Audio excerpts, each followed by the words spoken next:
MJP Rohilkhand university Bareilly. MA first semester English. Paper आपका रहेगा Indian English literature. तो इसमें मैंने आपके लिए फर्स्ट पेपर से काफ़ी वीडियो प्रोवाइड करा चुका हूँ। प्लेलिस्ट में आप जरूर ओपन कीजिएगा मैं इंग्लिश लिटरेचर की। और आज इसका एक पार्ट हमने आपका पोइट्री सेक्शन जो था हमारा थर्ड सेक्शन पोइट्री था, उसका हमने सरोजिनी नायडू के रूप में आपको बता दिया है। वेरी इंपॉर्टेंट क्वेश्चन था वो। तो आज इसमें हम ये हमारा सिलेबस है, इसको थोड़ा हमने दे दिया है। देखिए यहाँ से हम चलेंगे ए.के. रामानुजम, ये love poem for a wife इनकी लिखी हुई है। तो इसको हम करेंगे सरोजिनी नायडू का to a seated Buddha on lotus, ये हम करा चुके हैं। ठीक है, और आज आपको मिलेगा फर्स्ट ए.के. रामानुजम से रिलेटेड क्वेश्चन। तो चलिए चलते हैं क्वेश्चन की ओर, क्योंकि आपको ये क्वेश्चन मैं करा चुका हूँ। देखिए यहाँ दिया हुआ critical operation, very most important रहेगा एग्जाम के लिए। आप लोग जरूर इसको याद कीजिएगा, अपने दोस्तों में वीडियो जरूर शेयर कीजिएगा, अधिक से अधिक आप लोग जुड़वाइएगा लोगों के लिए, जिससे कि हम लोग अपना टारगेट जो है बन के का पूरा कर दें, और साथ ही वाचिंग टाइम भी पूरा हो जाए। और फिर आपके साथ भी जुड़ेंगे हम लाइव क्लास के द्वारा, क्योंकि अभी लाइव क्लास जो है हम नहीं लगा पा रहे हैं, आपसे बातचीत नहीं हो पा रही है। तो प्लीज़ आप लोग सपोर्ट कीजिएगा और ऐसे ही करते रहिएगा फटाफट। एमजेपी रोहलखंड से बाकी अन्य यूनिवर्सिटी सभी के लिए वीडियो इंपॉर्टेंट रहेगा, जो भी इंग्लिश लिटरेचर से आप लोग काम कर रहे हैं। तो पहला ये क्वेश्चन आपका है राइटिंग क्रिटिकल एडिशन।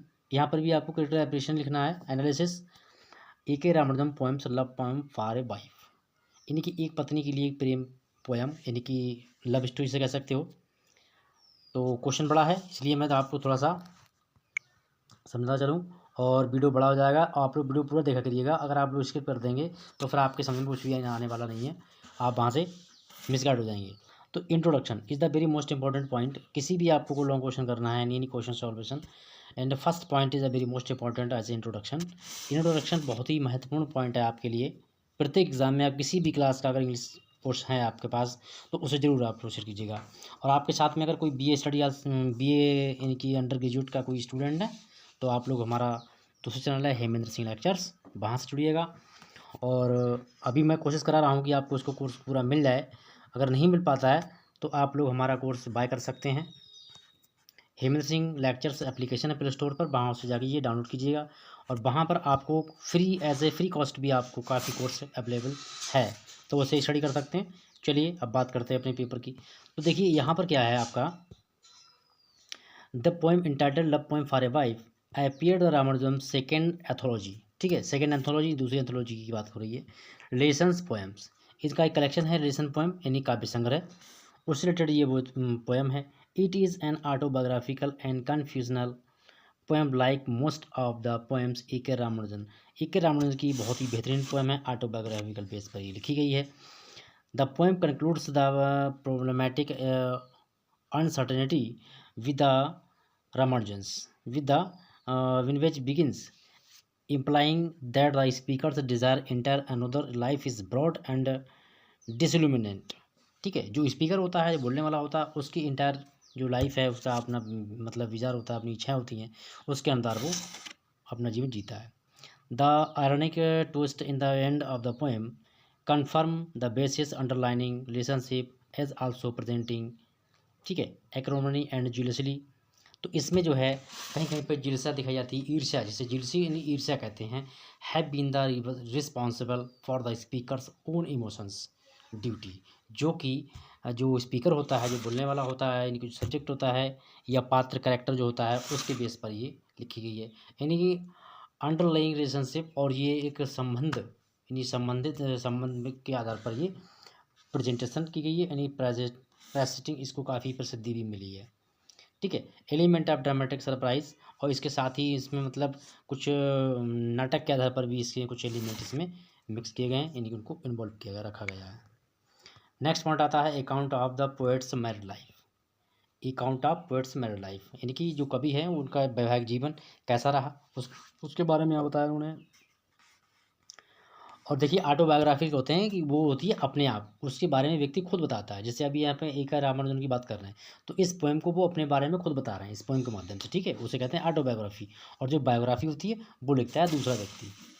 ठीक है, इसको समझ लीजिए आप लोग। This poem is account of the speaker's married life and its reasons which have led to the failure of his marriage. मतलब शादी के साथ में ही जो इनका जो लेखा जोखा अकाउंट, मतलब एक प्रकार से लेखा जोखा होता है जो कि जुड़ा हुआ है किसके साथ में, उनकी वैवाहिक जीवन से। बहुत सारे कारण ऐसे रहते हैं जिनसे काफ़ी दिक्कत होती है और वैवाहिक जीवन में दिक्कतें आती हैं, particularly reasoning reasoning and casual situations and with the passing of the years. और जैसे जैसे समय बीतता जाता है, वर्षों के बीतने के साथ साथ भी जो उसमें कुछ ना कुछ स्थितियाँ अप डाउन होती रहती हैं। The poet broods over emotions alienation with his wife with the, यहाँ पर थोड़ा सा मिसप्रिंट हो गया है, लॉन्ग एगो, इनकी कुछ आपस में कोलेट्रेशन हो जाता है एंड इमोशनली कुछ लोग ज़्यादा भावुक हो जाते हैं। So he could not find emotional fulfilment with the wife, इसलिए वो उसके लिए वह यानी कि आई मीन लेखक विकार रामानुजन, यानी कि इस पोएम में जो भी कैरेक्टर है उसके लिए बोला गया है, अपनी वाइफ के साथ में उसको कोई इमोशनल सहानुभूति नहीं मिल पाती है। अकॉर्डिंग टू द पोएट के अनुसार the main causes of the estrangement they could not share experience since childhood onward, मतलब इनके साथ में ही रहता है कि अपने साथ के जो बचपन के इनके जो एक्सपीरियंस रहे हैं, बचपन का अनुभव रहा है, वो भी शेयर नहीं कर पाते हैं खुद का अपना बचपन वाला। The early years of the life are the formative years, और शुरुआत के वर्षों के शुरुआत के जीवन का जो यह शुरुआती जो जीवन के वर्ष होते हैं, सालें होती हैं, वो चीज़ आगे फॉर्मेटिव कर देता है। Husband and wife can not emotionally under the each other, मतलब दोनों ही लोग, हस्बैंड एंड वाइफ दोनों ही एक दूसरे के प्रति अंडरलाइन यानी कि under emotionally can not do under each other, एक दूसरे के प्रति नहीं रहते हैं, unless they live together childhood और नॉट, यहाँ तक कि वो लोग बचपन से। थर्ड कंटेंट नी the speaker I mean poet tells his by, वो अपनी पत्नी को बताता है दैट की the reason for disharmony which has been the feature of their married life, जो सहनशीलता जो सहनशीलता होती है वो भी हमारे शादी जीवन के लिए एक बहुत ही अच्छा फीचर यानी कि उसकी पहचान होती है। Is they had not been familiar with each other, children had the before therefore not shared and experience as children, मतलब उनके पास कोई ऐसा अनुभव नहीं होता है शेयर करने का। This disharmony has deepened towards and the dear eyes and for the same reason the speaker's father has been dead for the past several years, मतलब जो स्पीकर यानी कि जो पोएम की बात पोएट की बात चल रही है, उनके पिता एक्चुअली पीछे से काफ़ी पहले उनकी डेथ हो चुकी है, लगभग पिछले साल यानी कि कई वर्ष पहले। And so far as wife's father is concern, इसलिए उसकी पत्नी के जो पिता होते हैं वो कंसर्न करते हैं। The old man is no longer irritable but softened in his temper, long समय तक वो इस तरीके से इरिटेबल नहीं रह सकता है, बट लेकिन ही सॉफ्टेंड इन हिज टेम्पर, अपने आधार पर वो उसको कंट्रीब्यूट चल सकते हैं। The speaker meeting her father would therefore serve no purpose. Now they had no knowledge of each other's family background and the nature of the parents. मतलब उनके पास कोई ऐसी जानकारी नहीं होती है जो फैमिली बैकग्राउंड क्या होता है, कैसे क्या किसे कहते हैं, एंड नेचर पेरेंट्स और माता पिता का स्वभाव क्या रहता है, ये चीज़ें वो लोग नहीं जान पाते हैं। When the cousins of the speakers and his wife happened meet, जब उसके कजिन्स चेहरे तहरे भाई एंड उनकी पत्नी उनसे मिलती है, दे सेट डाउन द गॉसिप, और वो बैठ जाते हैं आपस में एक दूसरे से बातचीत करते हैं। ठीक है, काफ़ी बड़ा पैसेज है तो आप लोग यहाँ पे देख लीजिएगा।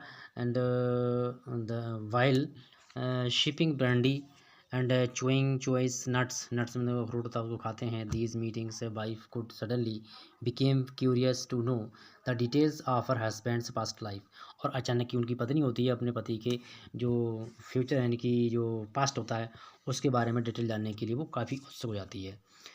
while the husband invited his wife for the village dog ride and for the having, so passage very large, आप ये देख लीजिएगा, मैंने यहाँ पर थोड़ा रोक दिया है। अब चलिए आगे चलते हैं नेक्स्ट, काफ़ी लंबा पैसेज है ये देखिए यहाँ पर, तो आप उतना ही लिख देना जो मैंने आपको पीछे पैसेज दिखाया है। नेक्स्ट आपका देख रहे हैं हम, यहाँ दिया हुआ है पोइट्स पिनिंग फॉर अल्टरनेटिव्स, इसको देख लेते हैं। तो the poet says that his wife and could have to successful marriage if he married his own sister, अगर वो अपनी शादी को बेहतर बनाना चाहता है तो अपनी स्वयं अपनी ओन सिस्टर से शादी कर ले। Then he could have shared the childhood with her, उसके बचपन में उसके साथ शेयर करता है। While his marriage to his present wife has failed, उसकी वर्तमान पत्नी जो फेल हो चुकी है उसके सामने नहीं है, साथ में नहीं है। Because he had not shared his childhood experience with her, और उसके साथ वो बचपन का कोई अनुभव शेयर करना नहीं चाहती है। ह्यूमर, विट्स एंड अर्निंग, ये पॉइंट वेरी मोस्ट इंपॉर्टेंट है, इसको देख लेते हैं। The poem shows Ramanujan's gift of humour and wit and harmony, irony. The title itself is ironical because is not love poem which Ramanujan has written. ये जो poem है वो लव पोएम नहीं है जो कि रामानुजन ने लिखी है। This poem expose the deficiencies, shortcomings and fault of the human woman whom he married. वो उस वुमेन को डिफ़ॉल्ट दिखाते हैं यहाँ पर जो जिस औरत ने उनके साथ में डिफ़ॉल्ट किया, मतलब उनको छोड़ दिया, उनके साथ धोखा किया है।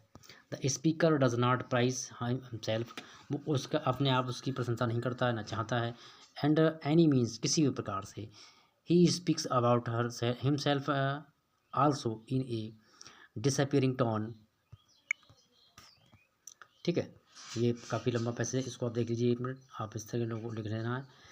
मेन इस पैसे humour and wits and earning, इसको मेन चीज़ मानिए आप, इसके आधार पे आपको ये सब करना पड़ेगा। इसमें कई सारे पॉइंट हैं तो फटाफट मैं आपको समझा दूँ, नहीं तो वीडियो बहुत बड़ा हो जाएगा। और यहाँ दिया हुआ है आपका poet's wife father and subject of mockery, मतलब यहाँ पर पत्नी है, उसके पिता हैं, तो poet's wife's father is also subject in the laughing that father is wait for his daughter till have in the night because her daughter used to spend her evenings and nights with her boy friends, particularly with Muslim boy. देखिए यहाँ पर बहुत अच्छा बताया उन्होंने कि उनका पिता जो होता है अपने डॉटर के साथ रहता है, डॉटर के पक्ष में रहता है, और जो उसकी जो पत्नी लड़की होती है उस उनके ससुर की, यानी कि फादर इन लॉ की, तो वो जो है ऑलवेज अपना जो टाइम है वो स्पेंड करना चाहती है अपने boy friend, particularly with in Muslim boy, जो ये मुस्लिम लड़का होता है उसके साथ में अपना इवनिंग टाइम नाइट्स वो पास करना पसंद करती है। Her father use to walk in the balcony and to and fro under tension while waiting his daughter, और वो अपनी बेसब्री से, मतलब उसका अपनी लड़की का इंतजार करता है, इंतजार बैठा हुआ है, इंतजार कर रहा है। He has to smoke many cigars to lessen the burden of tension, और वो इस टेंशन में बहुत सारी सिगरेट को जला लेता है और उसका स्मोक, यानी कि जो हम लोग कस कहते हैं उसको पीता है। बट नाउ ही सेज, वो कहता है, there was no weakness and remarkable once vast mandate. Next point आपका है, तो speaker writing himself and his father. Speaker जो है रुक जा, speaker ridiculing himself and his father. The speaker regards himself silly, species look and appeared on his face when he showed his wife the picture of his father and mother on their wedding day. जब वो अपनी पत्नी को उसके पिता और माँ के साथ देखता है तो उसे बड़ा अजीब लगता है शादी के समय में। हिज फादर वोर ए टर्बन, उसके पिता ने एक पगड़ी पहनी हुई है, and his mother was a silver ring on her toes, और वो अपने अंगूठों में उसके सिल्वर रिंग पहनी हुई है। ठीक है। He also ridicules himself by saying that some time ago he had become a unique person and that was fact has been recorded by the his father in his diary. ये सब उसके पिता की डायरी में note होता है।